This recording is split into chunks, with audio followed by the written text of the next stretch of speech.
So to be clear, Mr. Trump has no financial relationships with any Russian oligarchs. That's what he said. That's what I said. That's obviously what our position is.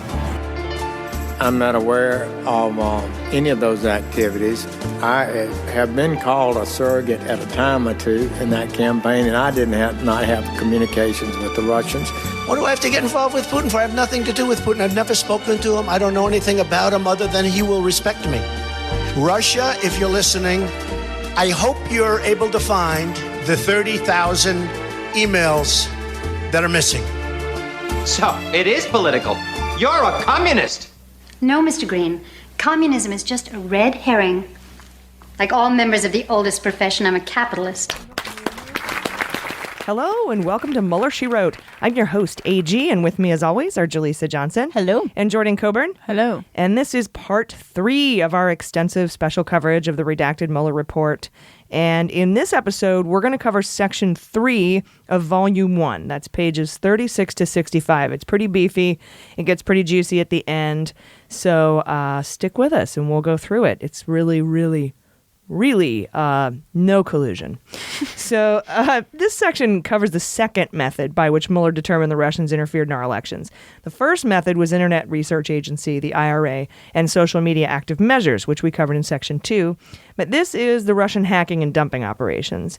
And I know in the last episode we discussed the story about the 2 major Russian operations in Prague.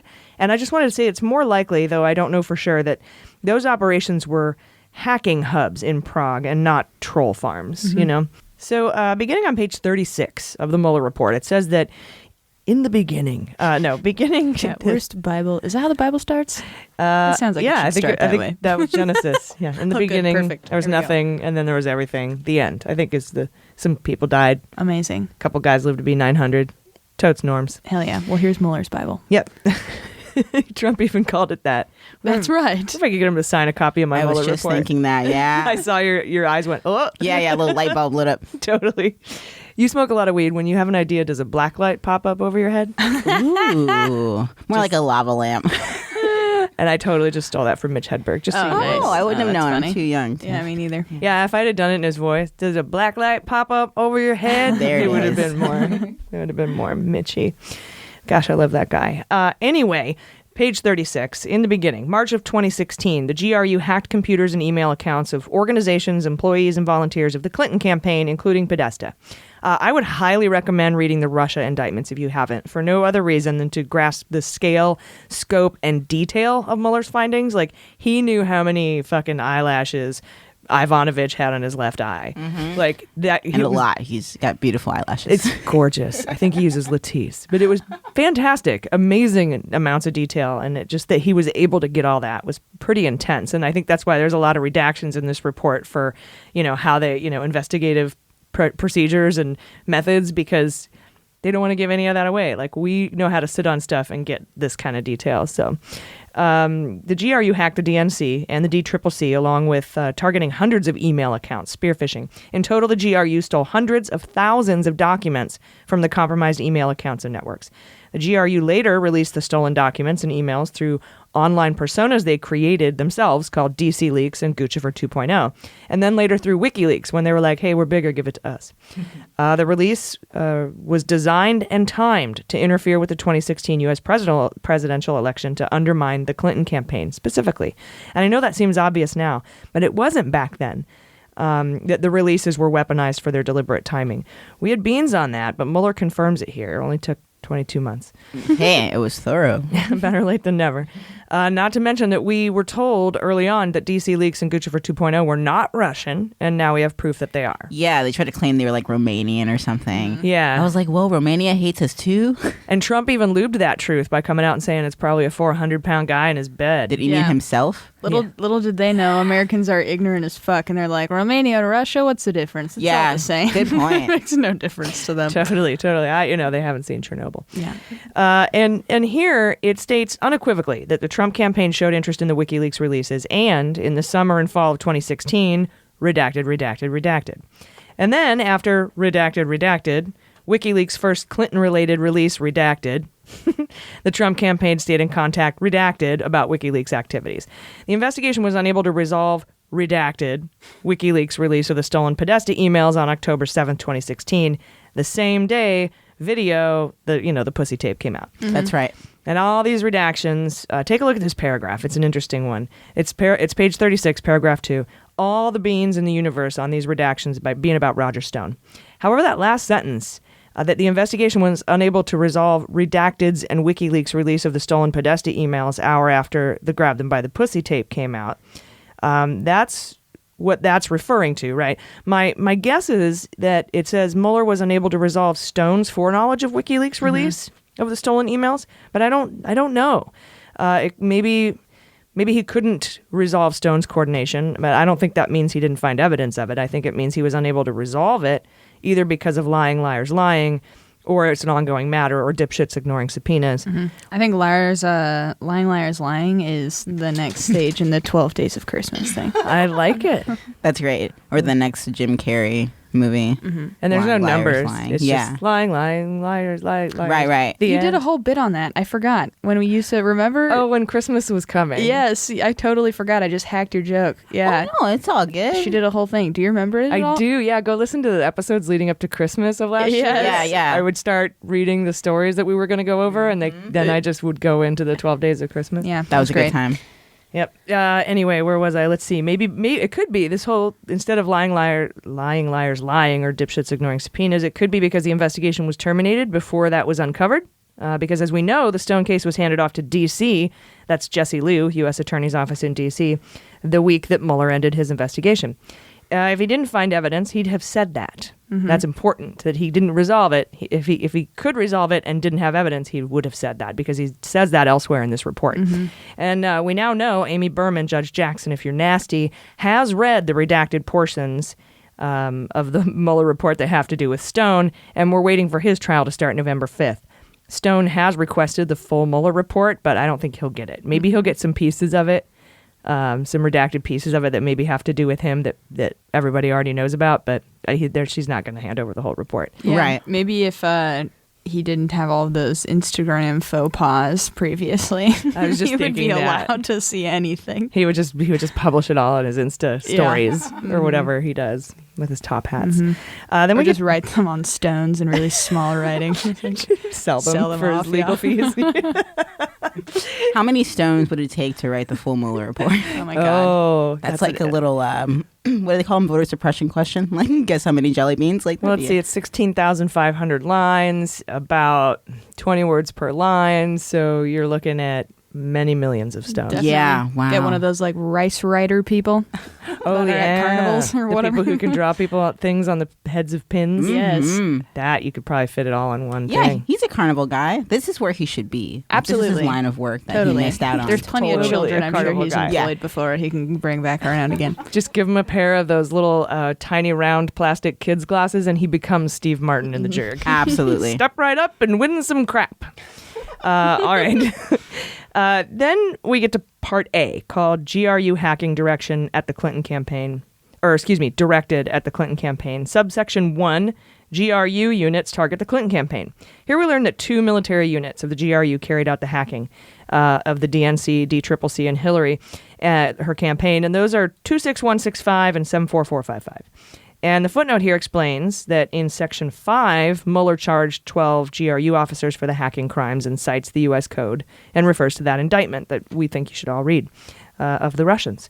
The report explains that Unit 26165 targets military, political, governmental, and non-governmental organizations outside of Russia.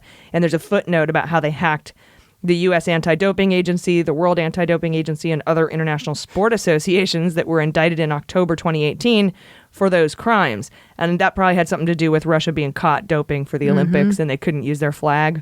Remember, they had to just have, like, Olympians what were from they Russia. called? Yeah, exactly. Or something like A that. very conspicuous name still. Yeah, yeah. Just technically not Russia. Jordan was saying, you've seen the documentary about that, right? Yeah, Icarus is really good. It's a documentary that some guy does about the doping in the doping cover-up, at least. Yeah, I've still got to watch it.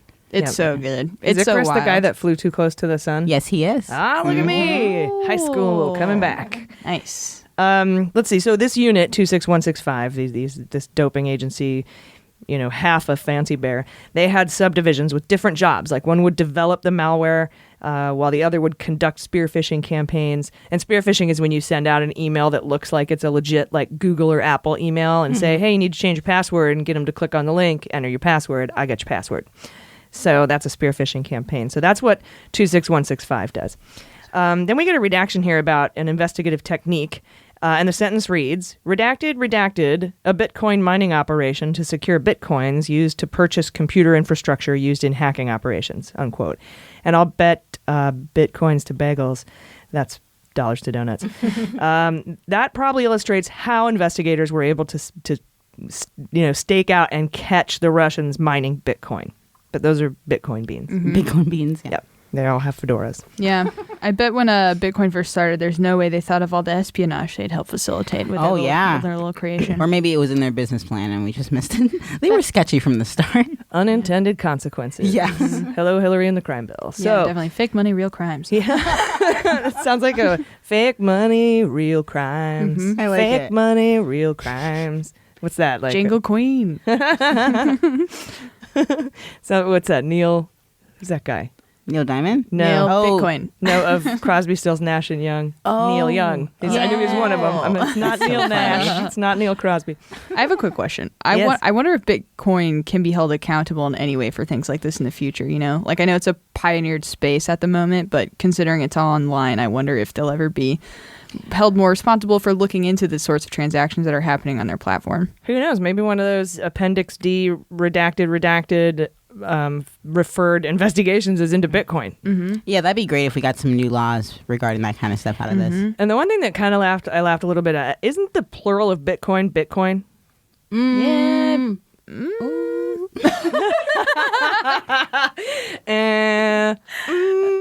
I really don't know. Yeah. Because I thought you had like I think so. 1,000 Bitcoin. Yeah, you're right. Because Mueller says Bitcoins in here, and it just reminds me of like when my mom says the MTV or something. Yeah, exactly. Or they're like, how many mollies did you take? How many mollies did you take? Oh gosh, that's good. Official coverage of the report. Mollies. So then we have this other unit, 74455, which is a related GRU unit with a bunch of different departments that engage in cyber operations like assisting the release of shit stolen, coordinating the release of shit stolen by 26165, promoting those releases, promoting the publication of anti-Clinton content on social media accounts operated by GRU through officers from 74455. And they separately hacked computers belonging to state boards of elections, secretaries of state, and U.S. companies that supplied software and other technology related to the administration of our elections. And so that's another thing that 74455 does. And we reported on these attacks quite a lot. These are the ones Mitch McConnell ignored. And the local and state election funding is the funding Trump never spent. Oh, yeah. Although I think he had some federal funding, too. So that's the introduction to 26165 and 74455, collectively known as Fancy Bear, I believe. That is Sounds like a little prince. I know. Yeah. Look at little old Fancy Bear. The hacking group formerly known as. We're having a meetup of the Fancy Bears. Point Loma. That's not in the Mueller report, Fancy Bear. At least not yet, so far as we've gotten in this show here. But that's that household name. Yeah. But that's what we've gathered from previous public reporting on these two GRU hacking and distribution units. Then on page 37, Mueller says beginning mid-March of 2016, 26165 had primary responsibility for hacking the DCCC and the DNC, as well as Clinton campaign staffers' individual emails. And then it describes how they did it in two bullets. First one says they used redacted to learn about redacted. Different Democratic websites, including Democrats.org, HillaryClinton.com, DNC.org, and DCCC.org. Then another redacted sentence began before the GRU had obtained any credentials or gained any access, indicating that the later DCCC and DNC intrusions were not crimes of opportunity, but resulted targeting. And so what this is basically saying is the redacted parts early on are just redacting how they were able to stake out that Russia was staking out these websites to hack them. Mm-hmm. So it's this weird cyber stakeout. I dig it. They're Right. almost using their own like strategies against them, and I can't share it with the public because it's just so juicy. Right. And it also shows that because Russia was staking it out, they were casing the joint, it shows that it was not a crime of opportunity. It would be the difference between a guy noticing your front door was open when he walked by and stealing your television versus the guy who cases your house for a month to find out when you're not there and breaks in to steal everything. Yeah, it's premeditated for sure. Yeah. How would any hacking be a crime of opportunity too? Like, oh, I was just strolling through the cyberhood, They're just browsing the that back damn ends of good. websites. Yeah, flying through the dark web and I saw an open door, so I went into it. And now all of a sudden my name is different. Yes. The side of the portal was left ajar. Back door is ajar. This is probably the same technique used to observe the Russians mining Bitcoin, right? To pay for their Bitcoins. Yeah. Also, I just said cider, I think, instead of cyber. Cider? I just want you all to know that I don't think that the internet is a bunch of delicious apple juice. I think it is. I That like is cider warm. espionage. Yeah, it'd be better if this was all about cider and not cyber terrorism. Cider so, too. terrorism would be really cute. But like hard cider terrorism. oh, Then it would know. all disappear after the fall, and that would be great. I'm going to stake out your taps at the brewery. And I'm going to espionage me some cider. I'm on to you. Espionage is a verb, right? I think so. It is now. Yeah, what? I don't know. As a verb? Yeah. I think it's a noun. Definitely a noun. How would it be turned into a verb? Oh, I'm espionaging. Yeah. Yeah, There like you go. criming. Criming. Just add an ing. Yeah. That's the rule. Definitely. I mean, that's probably how a Russian would say it if they didn't, speak English very well. Yeah, if you want to make fun of English, yeah, that's the way to do it. I was not espionaging. Your Honor. You're clearly not from here. Or And I you're clearly do not know how to do a Russian accent. or Yeah. or you're on the podcast Mueller She Wrote. Yeah. Where they just end it all with an ing. And the second bullet describes how GRU officers sent hundreds of spearphishing emails. So the spearphishing campaign enabled the GRU to get access to numerous email accounts aside from Podesta. They got volunteers assigned to Clinton campaign's advance team, informal campaign advisors. What's an informal campaign advisor? Like me? Yeah. And DNC employees, they stole tens of thousands of emails from them. And then on to page 38, subsection 2, intrusions into the DCCC and DNC. Subsection A, I'm going to call it underpants A. Because subsection sounds really diminutive. yeah. And this is called, it's called initial access. All right, so here's the intrusions. Underpants A, initial access, page 38. This part of the report goes into details that no later than April 12th, 2016, GRU got access to the DCCC network through spearphishing someone's credentials. They hung out in there for weeks, traversing the network, identifying computers with unrestricted access because the credentials that they were able to steal were from an IT administrator who you'd think would know. Damn. How'd he get the job? Right? Hire me. Then they were able to compromise about 29 different machines from that operation.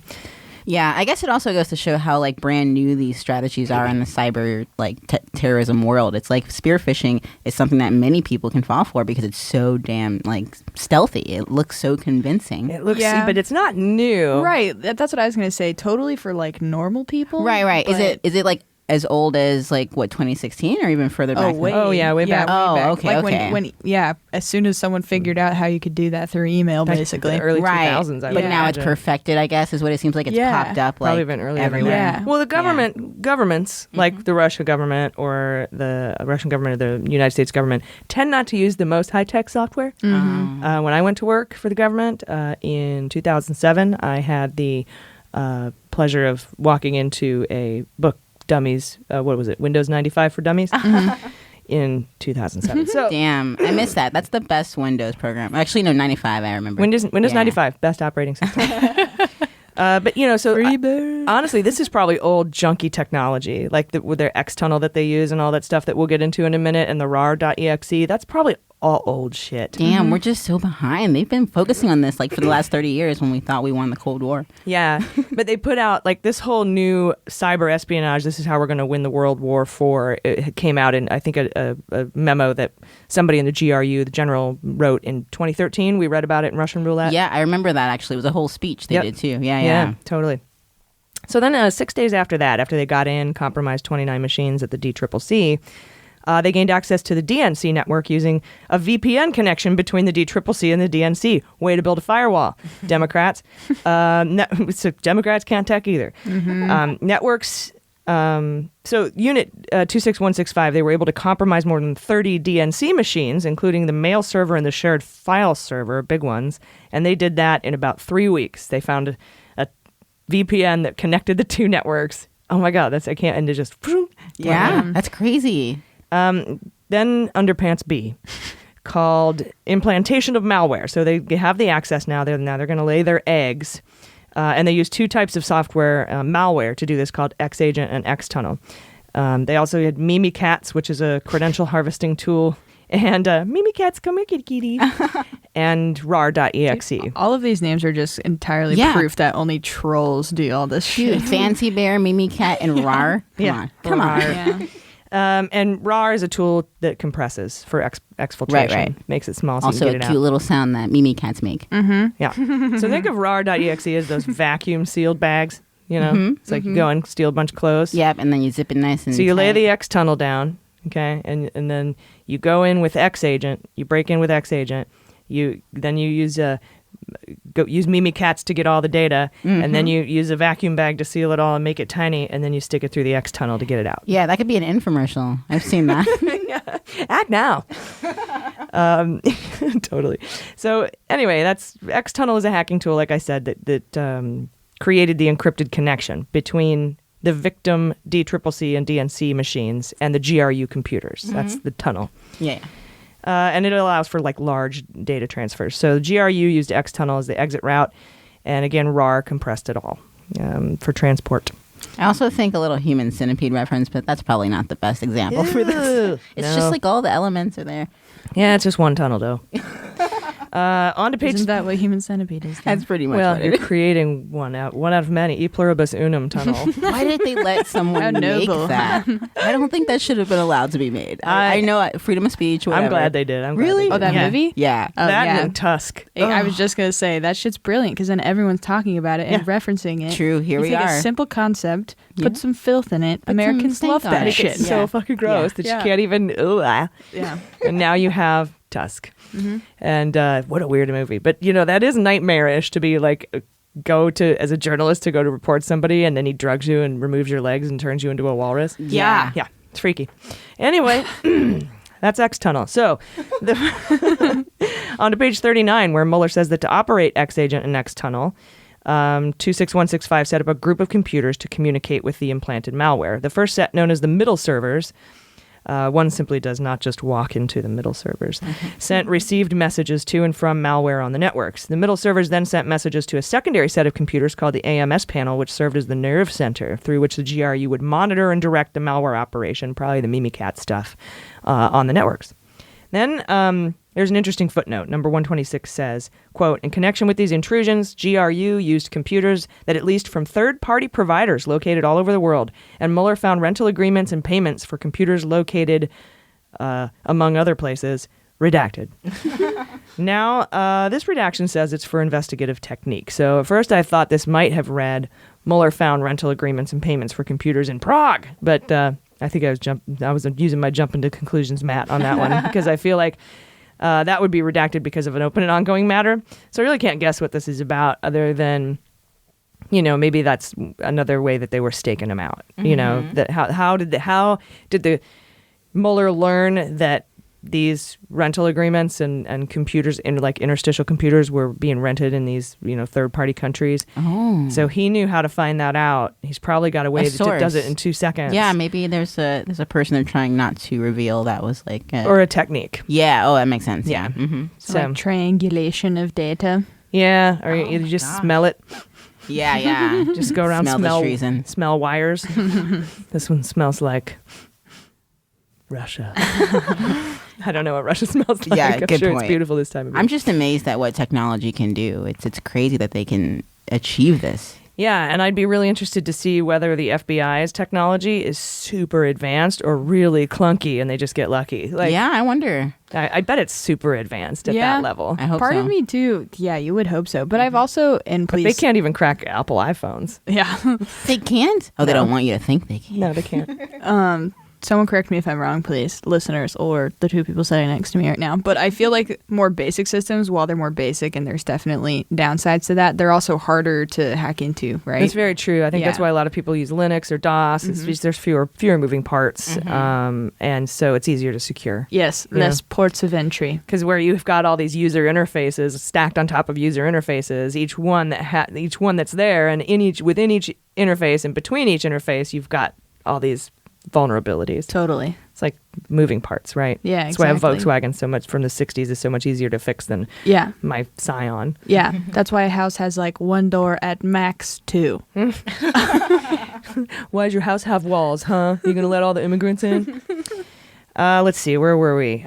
Page 39 now. It says the AMS panel used to control X-Agent was housed and leased on a computer located near redacted Arizona. I wish there was That a town. could be a place. I bet there is somewhere.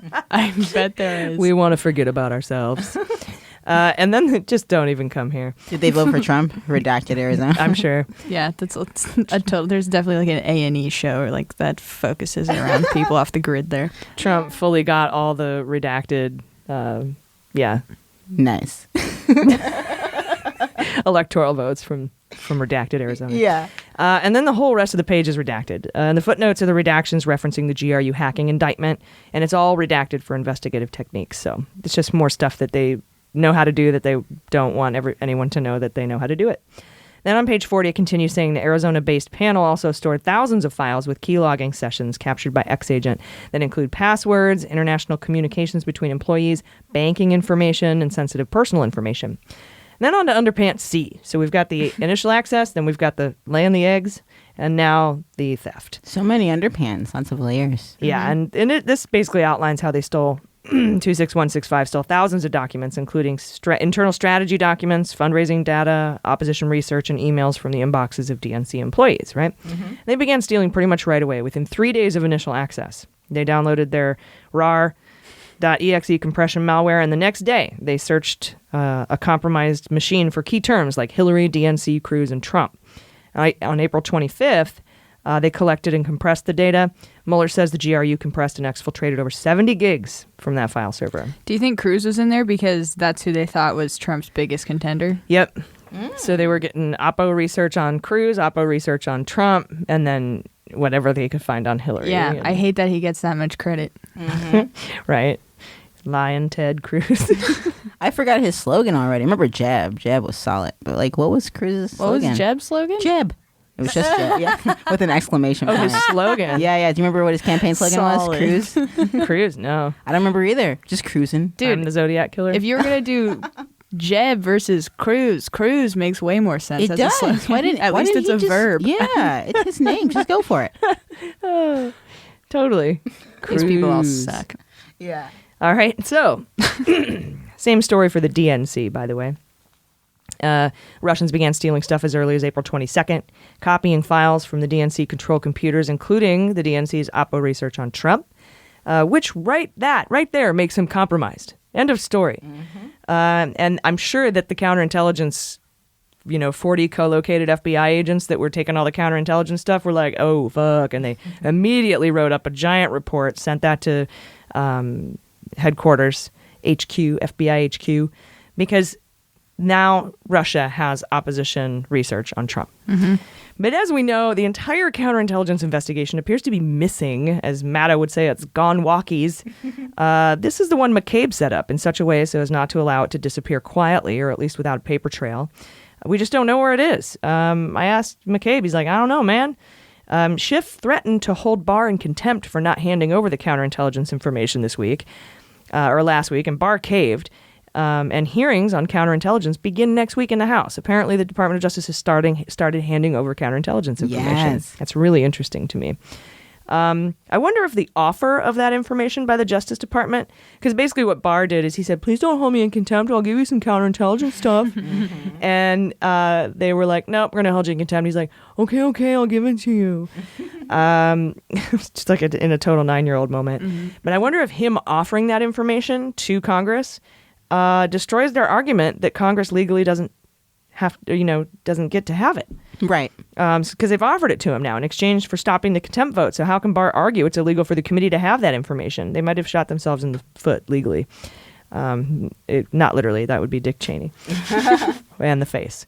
Then between May 25th and June 1st, they accessed the DNC's mail server from a GRU-controlled computer, at least in the U.S. And during those connections, 26165 stole thousands of emails, which were later released by WikiLeaks. That's when that was stolen, between May 25th and June 1st, and they were released in July. So they held on to them for quite a while, which is, again, just proof of the weaponizing the timing of the releases. On to page 41, Part B, dissemination of the hacked materials. This is how the GRU first used DC Leaks and Guccifer to disseminate their stolen documents. And we know most of this from public reporting. 26165 bought DCLeaks.com using Bitcoin, and that's where they house the stolen material. Most of the documents on DC Leaks seem to be from emails and not the DNC and DCCC servers and networks. They also set up a Facebook DC Leaks page.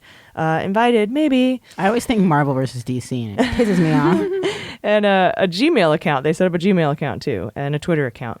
Russia used these personas to give U.S. media access to their archives by sending them links and passwords. DC Leaks was shut down March 2017. It took that long. Wow. Who the hell would trust them sending you a login to something? Yeah, but if you're a reporter, you're gonna go look at it. Yeah, I guess so. I would just assume everything, that they didn't know what was going on at the time, but...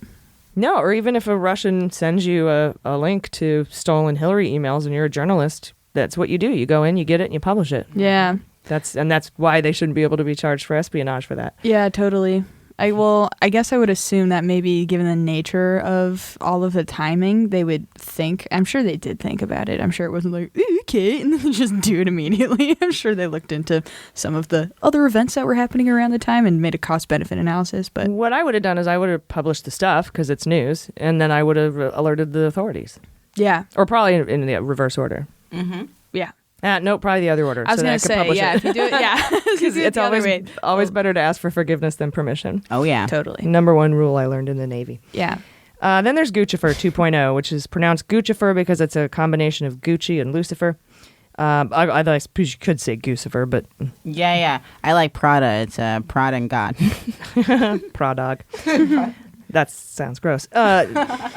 So GRU officers created Guccifer 2.0. It's not a Romanian, using a WordPress blog and published its first post attributing the DNC hack to, again, a lone Romanian hacker, and using words and phrases like Illuminati and worldwide known, which they had Googled right before then, and Mueller had the evidence of that. They Googled what are conspiracy theory words. Wow. Because they know conspiracy theorists are gullible, right? And this is the same day Guccifer 2.0 began releasing stolen documents. Same day.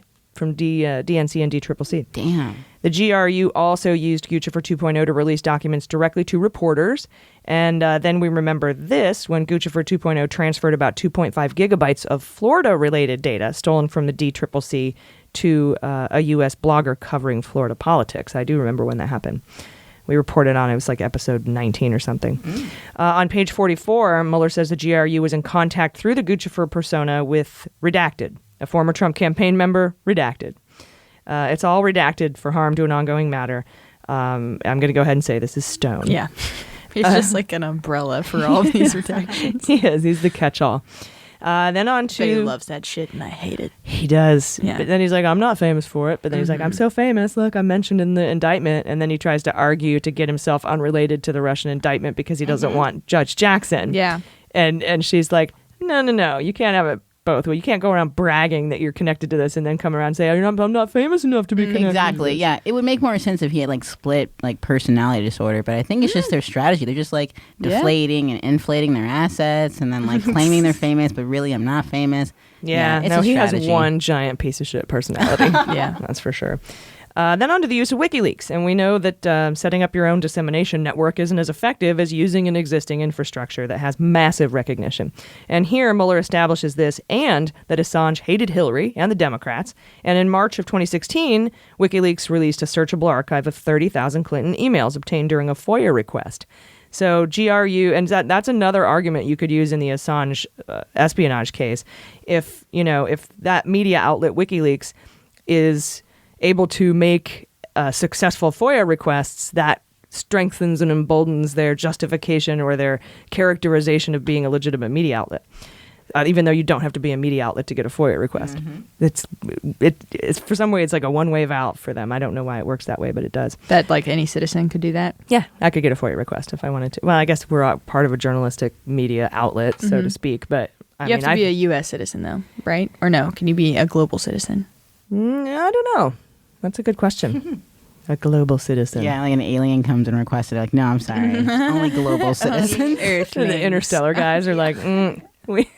And they're like, fine, we already knew the answer. Sorry, we just wanted to see what you'd say. Sorry, I can't read this language, but I can see what's happening tomorrow. So anyway, they got the 30,000 emails obtained during the FOIA request. So GRU reached out and said, hey, yo, you got dirt on Hillary, yo? We got dirt on Hillary, yo. Let's do this together, yo. And funnily enough, WikiLeaks reached out to Guccifer after it published its shit on Clinton saying, hey, want help? Hey, we're WikiLeaks. We can get it to a wider audience. I like basically. that. We're WikiLeaks. Hey. Hey. That's their slogan. Nice. We're WikiLeaks. Hey. Then on July 6th, WikiLeaks contacted Guccifer again, saying, hey, if you got anything on Hillary, we want it in the next 2 days because the DNC is approaching. That's the Democratic National Convention is approaching, and she will solidify Bernie supporters behind her. We think Trump only has a 25% chance of winning against Hillary, so a conflict between Hillary and Bernie could be interesting. Yeah, but Bernie or bust, people. Bernie bros, yeah. Big beans. This confirms Russia used Bernie to split the Democratic electorate, and they were strategically timing the dumps as well. That's so interesting, though. Sorry to interrupt, but No. but the theory was that like so many people repeat this theory that if it was Bernie against Trump, he would have won. So to know that their figures were that she was much more likely to win against him. Might have been part of the propaganda. Yeah, probably to tell Bernie supporters that Bernie would beat Trump, and then afterwards as well, because knowing Bernie is probably going to run again. Yeah, Who I knows? think there is some merit to that argument, though, just on the basis of it being a populist year. Oh, Bernie would have That's won. fair. Yeah. Right. Yeah. Yeah, so I'm surprised that they said Trump only had, I mean, who knows? Maybe Yeah, and Trump not- only had a 5% chance of winning if it was against Bernie. That would have been their figure. Good point. Yeah. Yeah, and just because the Russians say it doesn't mean it's a lie. Yeah. They're just promoting it to, make you think these things. Now, a lot of it is, there are a lot of lies. There's Right. a lot of not true things. But whatever helps their agenda, whether it's fact or, Exactly. otherwise, they'll use it. Yeah, and so the point isn't so much, did the Russians make us believe a lie as much as did the Russians interfere in our fucking election Yeah. by yeah. appealing to our individual psychographic natures, which they used that whole PSYOPs and Black Cube and ZAML and the August 3rd meeting to find out through Facebook with all that stolen data. Yep. Thanks, guys. Then Mueller talks about the GRU transferring the stolen material to WikiLeaks and opens up this section saying both sought to hide their communications, which has limited this office's ability to collect all of the communications between them. Thus, quote, although it is clear that the stolen DNC and Podesta documents were transferred from GRU to WikiLeaks, then the rest of the sentence is redacted. Probably what it says is that we couldn't find that connective tissue because they were unable to track the transfer. Because later on, it says that the GRU used a Guccifer mail to send WikiLeaks an email with the subject "Big Archive," new attempt, with an encrypted attachment. So New attempt, who dis? new attempt, who dis? Yeah, new bear. I'm not fancy bear. I'm just regular old bear now. So, maybe that redacted bit is saying because of the encryptions, we can't establish these emails were used or exactly how the documents got from GRU to WikiLeaks, but we know they did. Mm-hmm. And I don't know why that's redacted there for, I think it's redacted, let me see, unable to track transfer, investigative technique. Oh, interesting. Yeah, again, with their strategies. Yeah, it's probably like, here's an investigative technique we used that failed. Oh. Or we tried to use this usually successful, and we couldn't because they encrypted and hid their communications. And they still don't want to reveal it because that would make them vulnerable, even if they failed. It's still something they probably would try again. The criminals? Well, I Or the thought FBI? Oh, yeah, the FBI. Yeah. No, they don't want to let anybody know that. We know how to catch you if you're not trying to hide so hard. Or they probably are trying to say, we don't want you to know that our technique can be foiled by you encrypting your communications. That would make more sense. Yeah. Mm-hmm. Either way, it's probably got something to do with that. And then Mueller goes on to describe all the email back and forth and cites Twitter communications and concludes saying that the office cannot rule out that the stolen documents were transferred to Wiki through intermediaries who visited during the summer of 2016. For example, Public reporting identified Andrew Mueller Magoon. I just love that name. Andrew Mueller Magoon. Hi.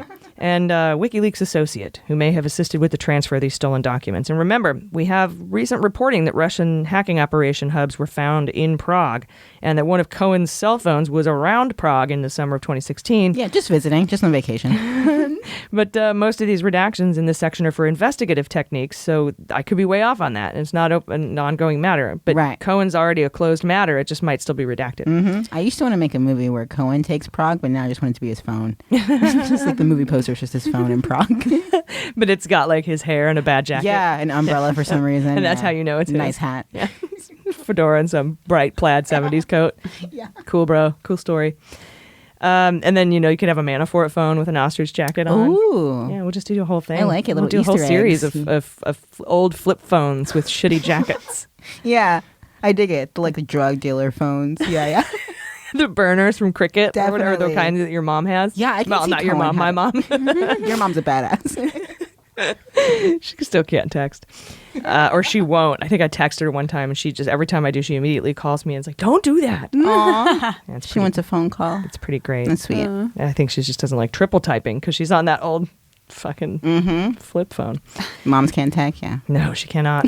On to page 48, Mueller sums up the dissemination of hacked materials, saying October 7th, WikiLeaks released the Podesta emails, and in total, they released 33 tranches of stolen emails between then and November 7th. That's 1 month leading up to the election, including private speeches given by Clinton, international communications between Podesta and other high-ranking members of the campaign, and correspondence related to the Clinton Foundation. Isn't a private speech just a conversation? I think what they're talking about, remember when she did that I'm just kidding. Goldman Sachs Yeah, when she speech? gets paid a fuck ton of money. Yeah. Yeah, I'm just kidding. And we all had those too. We were like, oh, look at her beholden to Wall Street. Yep. In total, WikiLeaks released over 50,000 documents stolen just from Podesta's email account alone. Then we get to the disinformation campaign launched by WikiLeaks, where Assange blames murdered DNC staffer Seth Rich for being the source of the leaks. Not Russia stealing. Seth stole and leaked. And this story is really tragic because Assange started all these rumors that were then amplified by Russia, that Rich was murdered by Hillary for leaking stolen material to WikiLeaks. Assange continued this nutjob bullshit rumor even after the U.S. intelligence agencies determined Russia hacked the DNC. And we have all this proof. Read those. Well, you don't have to, but I wish some Trump supporters would read those Russia indictments. Mueller doesn't go into any U.S. persons retweeting or continuing the Seth Rich conspiracy, though he simply does discuss the origins of the rumors as being Assange. That's good to know, at least. Yeah. Section C, additional GRU cyber operations, and this is mostly peripheral targets and victims of Russia hacking, including that, within 5 hours of Trump saying, Russia, if you're listening, I hope you can find the 30,000 emails that are missing.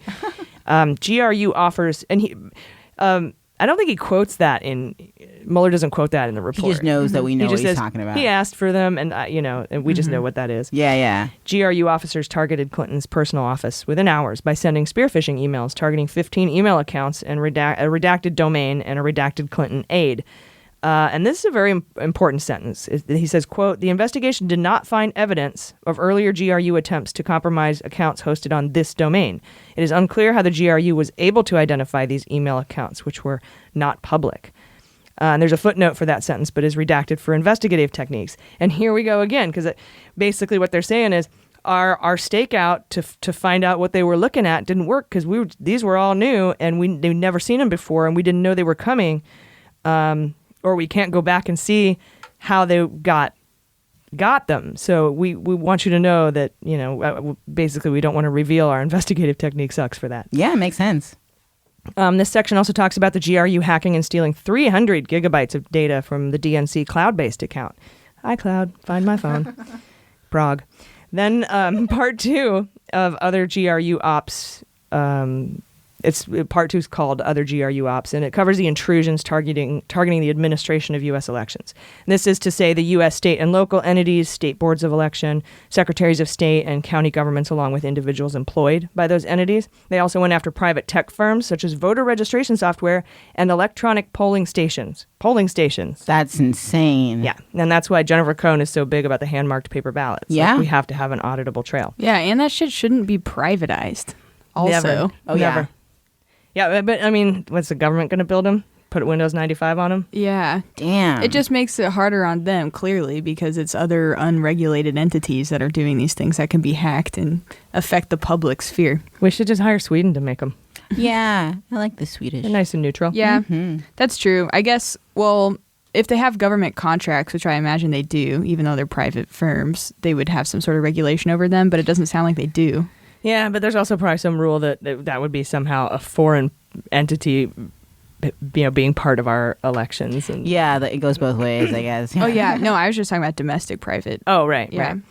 So then get this. Mueller says, while he knows Russians attacked polling stations and voter rolls, he did not investigate that.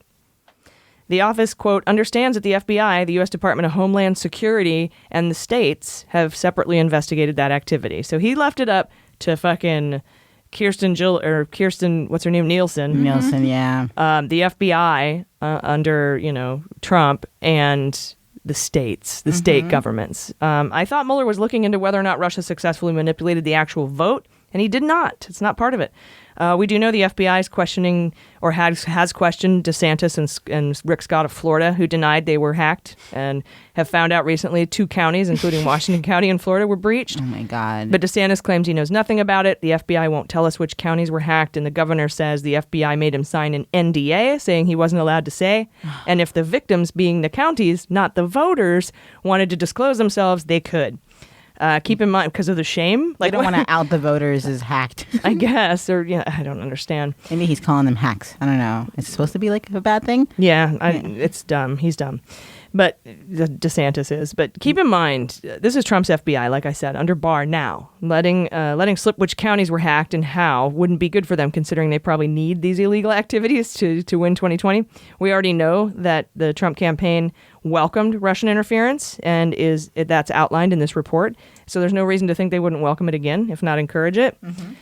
Then the GRU found vulnerabilities in more than 24 state board of election websites and were able to gain access to millions of registered voters. Mueller uses Illinois as one example where the GRU got access to information on millions of Illinois voters and was able to extract that data for thousands of U.S. voters before the malicious activity was even identified. Finally, Mueller talks about the voter rolls and how 74455 spearfished its way into accounts used by Florida county officials responsible for administering the election.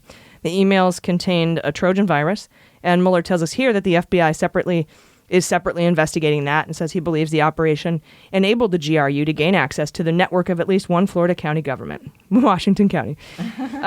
The officials, quote, the officials did not verify that, as explained above. We did not undertake the investigative steps that would have been necessary to do so.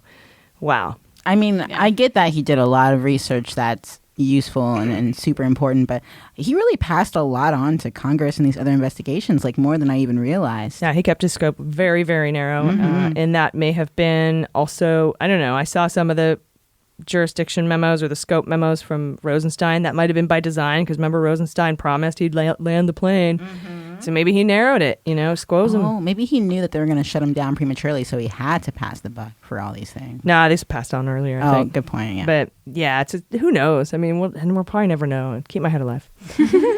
All right, on to page 52, part D, Trump campaign and the dissemination of hack materials. And this is where it gets juicy, but it's also where it's pretty much all redacted for harm to an ongoing matter and 6E grand jury stuff.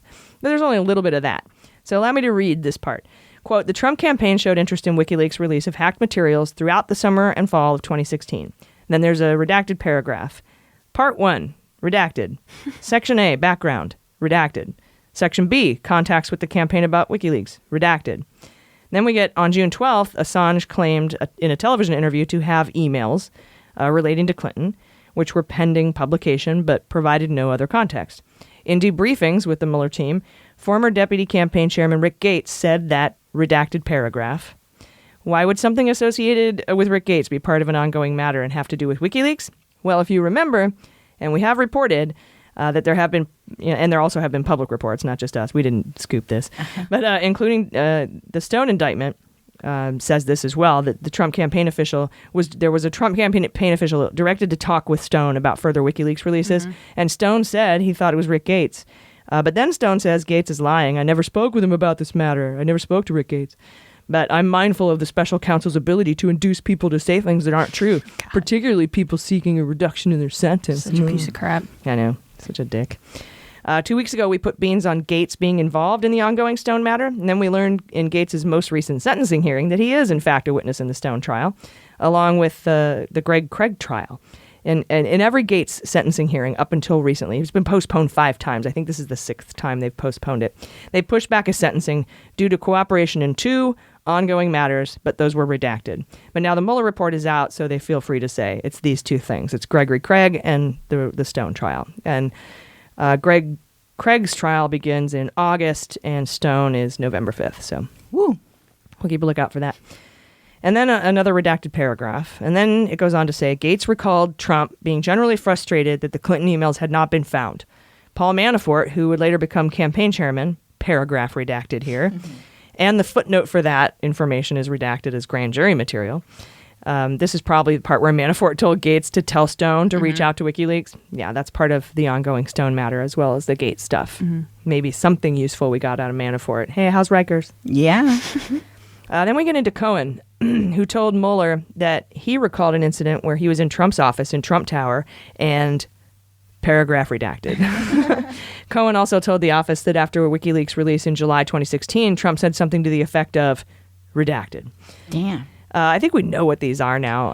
From but such cliffhangers. From the Cohen files, right? Yeah. I think what happened was he was in the office of Trump Tower and Trump had said something about, the emails and a meeting. Yeah. And then also Trump said something to the effect of WikiLeaks. I love WikiLeaks. We need more stuff or some shit like that. Oh, that's right. Yeah. Now, Cohen's matter's over, so this could be Stone stuff. Who knows? Trump could be implicated in that trial. We don't know. But then we have another redacted sentence followed by Gates telling Mueller that Manafort was excited about the release of Redacted. The release of Star Game Wars of 2. Thrones. Yeah. I liked you Game of Thrones did and I Star Wars did. Yeah. High five. And then Manafort told Mueller that shortly after the July 22nd release from WikiLeaks, he spoke to Trump and redacted. Manafort also redacted, wanted to be kept apprised of any developments with WikiLeaks, and separately told Gates to keep in touch with redacted about future releases. So there you go. Manafort told Stone. Gates to keep in touch with Stone and WikiLeaks, right? And also Kalimnik could be in here too, because if you remember the polling data situation, Gates was the one who was continuing to spill those beans. Gates then told Mueller that by the end of summer 2016, they were planning the possible release of Clinton emails by WikiLeaks, and then a redacted sentence. And then it says, while Trump and Gates were driving to LaGuardia, redacted. And then shortly after the call, Trump told Gates that more releases of information would be coming. So somebody called Trump and said more WikiLeaks is coming. Yeah. And then he told, who did he tell? Gates. No. Yeah. Right after that, told Gates. Sitting right next to him in the car. Hey, just got off the phone with redacted. There's more WikiLeaks dumps coming. Damn. Stone. Totally Stone. This is insane. So Trump got a call from someone directly. Yeah. And so there's all that. And we have a couple of redacted paragraphs on page 54 with a little blip in the middle that says, Corsi is an author who holds a doctorate in political science. In 2016, Corsi also worked for the media outlet World Net Daily, WND. Not MD, but ND. Yeah, God. Also marks the end of the world, probably, that publication. Yes. Weapons of destruction. Then a bunch more redactions. And then another blip says, Corsi told the office, Mueller's office, during the interviews that he must have previously discussed Assange with Malik. Ted Malik. Then there's a grand jury redaction followed by, according to Malik, which means Malik spoke to the grand jury. Yeah. And Corsi asked him to put him in touch with Assange, right? Malik recalled Corsi suggesting that individuals in the orbit of Nigel Farage might be able to contact Assange on his behalf, and asked Malik, hey, buddy, do you know them? Malik, you know Farage? Can you get me the hookup to WikiLeaks? Malik said he'd think about it, but never made the attempt to connect Corsi with Assange. Beans come true, as we reported last November, Malik was asked by Corsi to put him in touch with Assange, and it also came out in the draft plea agreement that Corsi gave to the press. Yeah, that backfired. A little bit. That said he rejected, because I don't want to do the plea agreement. He's telling me to lie. To date, Corsi has not been indicted or signed another plea agreement that we know of. He is, however, suing Mueller, the FBI, the DOJ, the CIA, and the NSA for a bunch of nonsense, including accusing Mueller of forcing him to provide false testimony. Yeah. Put your crazy in multiple baskets, right? Yeah. Spread it out. Diversify. I'm certain that case will be dismissed, but as of this recording, it's still ongoing. And this, to me, you know what this sounds like? This just sounds like Corsi heard Trump say, help me get the emails from WikiLeaks. And Corsi's trying his best with his lame-ass friends to, like, get into WikiLeaks. And everyone's like, F out of here, dude. F you. You can't sit with this, man. And you can't sit with us. You can't wear hoops. and he's like, come on, man, just help me out. I know these guys. Hey, Ted Malloch, do you think you can get it from Farage to give me up with WikiLeaks? Just leaving all these paper trails for nothing. Yeah, like you think I'm going to put you in touch with the head of, head of collusion. Yeah. Who do you think you are? So that you can go back down to talk to Assange. Stone's already got this. Yeah, they were, yeah. Yeah, and this is kind of borne out because Malloch and Corsi had a couple of FaceTime discussions, yuck. And then there's a redacted part said, and then followed up by the sentence, had made a connection to Assange and the hacked emails of Podesta would be released prior to the election day and it would be helpful to Trump. And that's Stone. And in a conversation in August or September 2016, Corsi told Malloch that the release of the Podesta emails was going to put us in the driver's seat. We're going to be in the driver's seat. Oh, like he had anything to do with it. Yeah. And then the rest of the page and the entire next page are redacted. But on page 58, the report briefly mentions the Access Hollywood video and that less than an hour later, WikiLeaks released the stolen Podesta emails.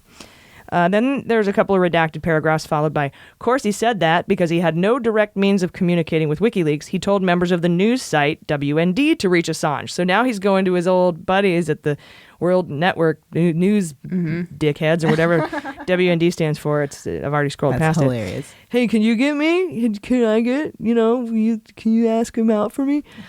And they're like, get out of here. And Will then you collude with me? Yes or no, maybe. And Corsi actually claimed to Mueller that the pressure was enormous and recalled telling WND that the Access Hollywood tape was coming. Corsi told him he was sure that his efforts were the ones that caused WikiLeaks to release the emails when they did, but Mueller found that Corsi was making that shit up, and he was unable to find that Corsi was the one who got WikiLeaks to dump within an hour of the Access Hollywood tape. I think this is just saying it wasn't Corsi, it was Stone. A footnote even says that Corsi told Mueller maybe one of his tweets is what got WikiLeaks to release the emails, but Mueller went and he couldn't find any tweets. There were no tweets. That's great. These people must have been so miserable as teenage boys. Just so fucking insecure and awful to be around because they just want the credit. They so badly just want to be so relevant. Yeah, and they don't even earn the credit they want. It's so ridiculous. Yeah. They're like, no, it was me. I did it. And then they're going to cause all this shit and wreak havoc now and sue all of the intelligence agencies for them investigating you for doing something you were trying to do but are too stupid and unconsequential to actually do. Inconsequential. Yeah, and not only that, but like, I'm just telling you to say that it had nothing to do with you, and then you're telling me I'm forcing you to lie. Mm-hmm. Right. Like, I think like bored, privileged people will be the death of us. I'm trying to make you come out and say you didn't have sex with Angela in the 9th grade. Yeah. And you're insisting that you did, even though Angela doesn't even know who you are. And now you're suing me because you're trying to get me to lie, or I'm trying to get you to lie about not having slept with somebody. Like, could you imagine suing the cop or the lawyer that was trying to prosecute you? Like, and if they were Mueller, like they must really either think he's a shitty guy or they feel so privileged that they're like, I can just do this because it doesn't matter. I'm that rich. I'm that important. It's like just the audacity alone drives me crazy. Oh, there's a third option. Just throw anything against the wall.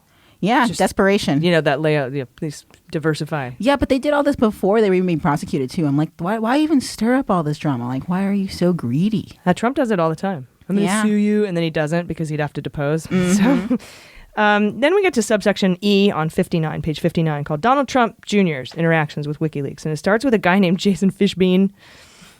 Put some fish beans on it. Sending WikiLeaks a password for an unlaunched anti-Trump website called PutinTrump.org. Shortly after, WikiLeaks tweeted about it and then tweeted the password out. Then WikiLeaks sent Junior a direct message saying, hey, check out PutinTrump.org. Here's the password. I guessed it myself, even though Fishbein sent it to him. And then gave Junior the password, told him how to find out, or asked him to find out who was behind it. Several hours later, Junior sent an email to a bunch of Trump campaign staff saying, hey, guys, I got a weird Twitter DM from WikiLeaks. Look below. I tried the password and it worked. And the About section, the reference contains the next pick in terms of who's behind it. Not sure if this is anything, but it seems like it really is WikiLeaks asking me as I follow them, and it's a DM.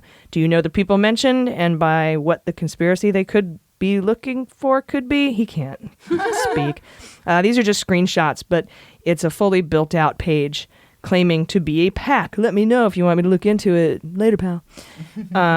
Late. Junior out. L8, late. Yeah. Why do you not go to the FBI at this point? Well, I mean, when you're a Trump.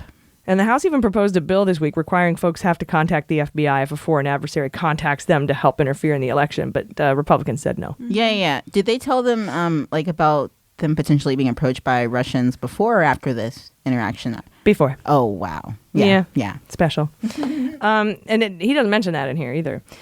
There are a few other communications listed here that we knew about, including the Hillary drone strike thing that Junior retweeted and the messages where WikiLeaks tells him to tell Trump to retweet the document dumps. Mm-hmm. They told Junior when they released part 4 of the Podesta emails, and 2 days later, Junior retweeted the link.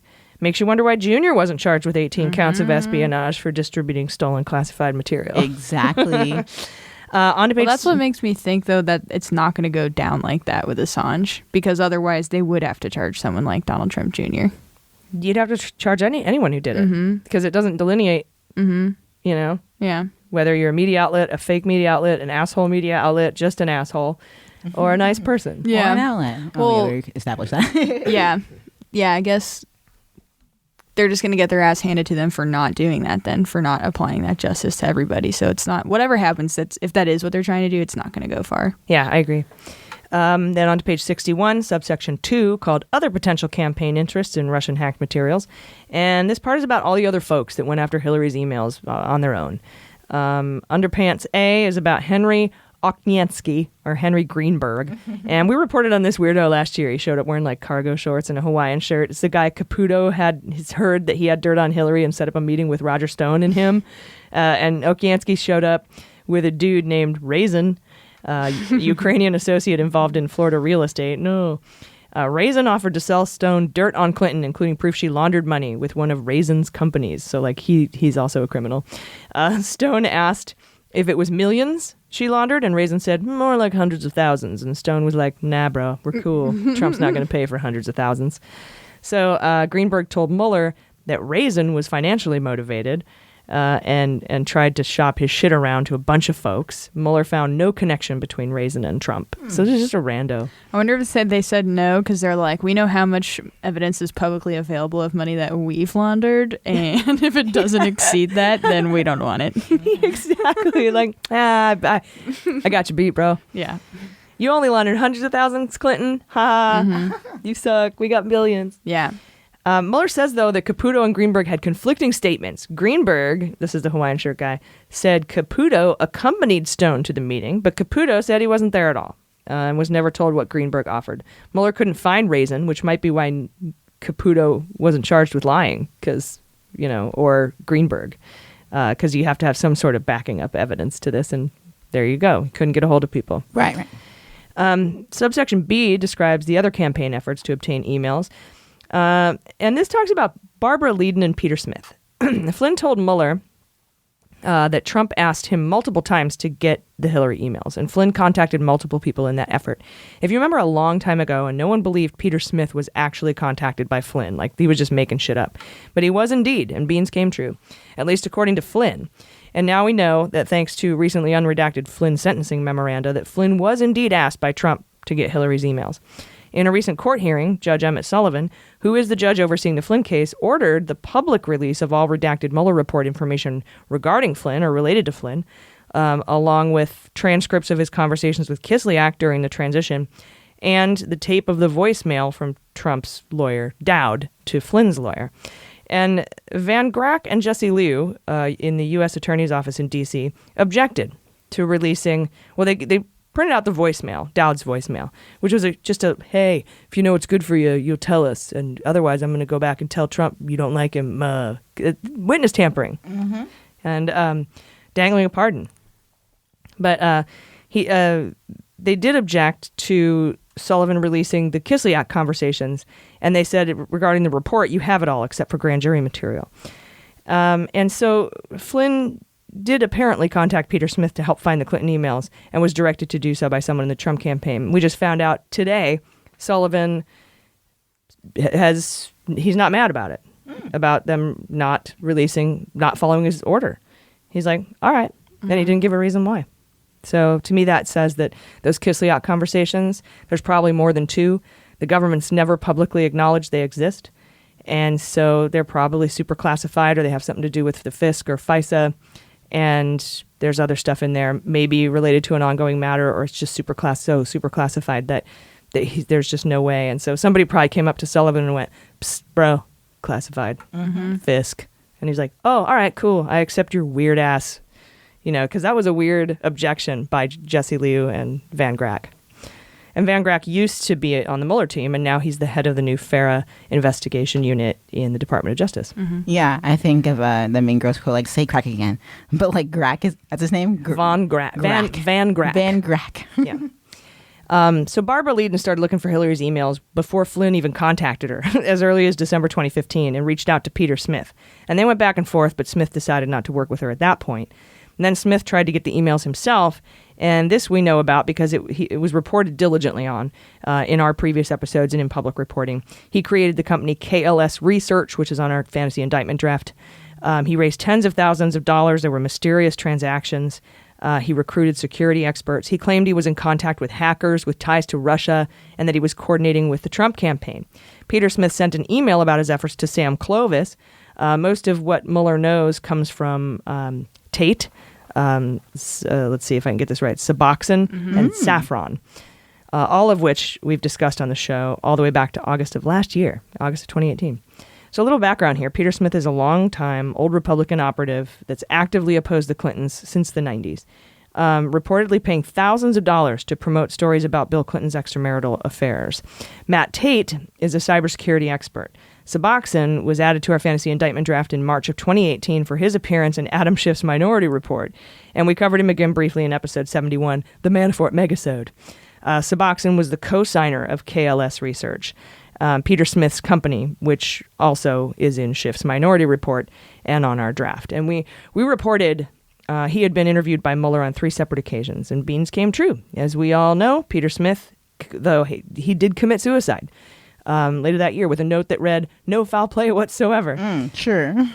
Why? That's the weirdest. Very strange. This is not how I died at all. Like, why would he care so much if that's not the way he died? I know. To let us know that's not the way he died. Yeah, and it's still a mystery. We've always been suspicious of it, as was Matthew Miller. We had him on our live show at Brooklyn. He was like, that's always been weird to me. So Smith was trying to recruit people to help him find Hillary's emails. He created a pitch to recruit folks, saying he was working with the Trump campaign, Flynn, Clovis, Bannon, and Kellyanne Conway, and also Corsi. Leader then got back in touch with Smith at that point and said she'd gotten a bunch of emails off the dark web, so Leader took him to Eric Prince, who hired a tech advisor to verify the emails. Turns out Eric Prince told Smith they're not real, and that's the first I've heard of Eric Prince being involved in this. But according to the footnote, Prince is the one that told Mueller about it. Mueller eventually found that Smith, Leiden, and the other individuals were in contact with Russians. They were never able to obtain the Clinton emails, any real ones anyway. And I'd be interested to see if this is something else Prince lied to Congress about, in addition to his meeting in the Seychelles with Dmitriev and Nader, because he told them it was a happenstance meeting. But as we know, Nader set it up. He just returned to the U.S. and was arrested on multiple counts of transporting child pornography. Gross. What a cool guy. Yeah. Yeah, they were talking about foreign policy, right? That was the whole point of that? Yeah. The backdoor channels, sanctions, lifting, moving forward. And this, of course, is the UAE in Ibiza and Israel, so PSYOPs and Black Cube stuff. It's all sorts of things, you know. Yeah. We've reported on it so extensively. I know, Jaleesa, you did a whole piece on Black Cube and PSYOPs and weird shit. And Zamel, who Nader paid $2 million to after Trump won the election, but apparently they never used his services. It was just a $2 million. Just $2 million tip for being a bro. Yeah. They just gave him the handshake with $2 million in it. Nice little cool handshake. Yeah, like a drug deal. Totally. Or how comics get paid. Oh, yeah. Well, we get paid in drinks mostly, but yeah, aside from that. Isn't that weird, though? That's like the only 2 ways I've been paid like that. Like, because you do the handshake with the money in it so nobody can see. It's how you do a drug deal or how you pay a comedian. Right. I don't know why they do that. I guess they don't want the other comics to see. Totally. That's probably what it is. Yeah. Hey, look, you get paid, but not you, motherfucker. Exactly. Yeah, I guess so. I'm not money funny. Anyway, then we get the summary of the section from Mueller saying, GRU hacked Clinton and Clinton's people, the DNC, the DCCC, stole shit, set up fake accounts, released it, timed it, hooked up with WikiLeaks, released it through them. Mueller also established that the Trump campaign displayed an interest in WikiLeaks and the releases, and that redacted something about Roger Stone here probably. The evidence was sufficient to charge GRU officers for their role in election hacking, then a redacted sentence. And that's an interesting one because it's harm to an ongoing matter. And context here would indicate that it's about whether or not Mueller had sufficient evidence to charge someone in an ongoing matter, which indicates he does. And I guess that's Stone. Or it could be those other peripheral Russian hackers that got into Hillary's account, those accounts that they never tried before. We don't know. My guess is it's a statement about Stone and how he was able to charge him with 1 count of obstruction, 5 counts of lying, 1 count of witness tampering, and that all that stuff is in these pages, but redacted, and it's still open. Yeah, 1 count of an awful hat. Step right up and win some crap. So listen to our episode about the indictment of Roger Stone. It's a really good one. And read his charging document. Like I said, if you get a chance, read that Russian indictment. If you get a chance as well, very, very important information that kind of goes, it's a nice, companion to Volume 1. It complemented well. Totally. Anyway, guys, that's it. That's Section 3. So join us for Part 4. Of our in-depth review of the Mueller report. And Part 4 is going to be broken up into a bunch of different parts because it's long AF. But yeah, join us. We're going to cover Section 4 about Russian government links and contacts with the Trump campaign. So many. Yeah, it's the longest part of this whole report. Go figure, yeah. Also known as no collusion. Right? But anyway, that's it. We really appreciate you guys listening, and thank you so much. And spread this around. People need to hear it. Parts 1 and 2 are already up on our main feed. You can find those there, available to the public. And you can join us every Sunday for our main episode. These drop Thursday, and our main episodes drop Sunday. And then for patrons, we have daily updates every day. Little 30-minute news, less structured, more swears type stuff. And your patronage goes to support our health care for our employees, and paid sick leave and paid vacation, and it really makes a difference that we're able to pay a living wage and get those benefits, especially healthcare, especially in this day and age of in dystopia. This economy. Yeah, totally. All right, guys, any final thoughts? Yeah, just everyone that tweets us about how much they love the Mueller Report series, that's really nice. I love getting those tweets. Mm-hmm. Yeah, people have been trying to tell anyone that talks about the Mueller Report and about the audio version to check out our version. So I really appreciate that, guys. Mm-hmm. I love it. Yeah, thank you so much for that. I do see that a lot. People on Twitter will be like, I wish someone was reading it, and they'll always link our, put a link to our the Mueller junkies. They show up for us. I love it. They super do. You guys are a great community. Thank you so much. Take care of each other. Take care of yourselves. I've been AG. I've been Jaleesa Johnson. I've been Jordan Coburn. And this is Mueller, She Wrote.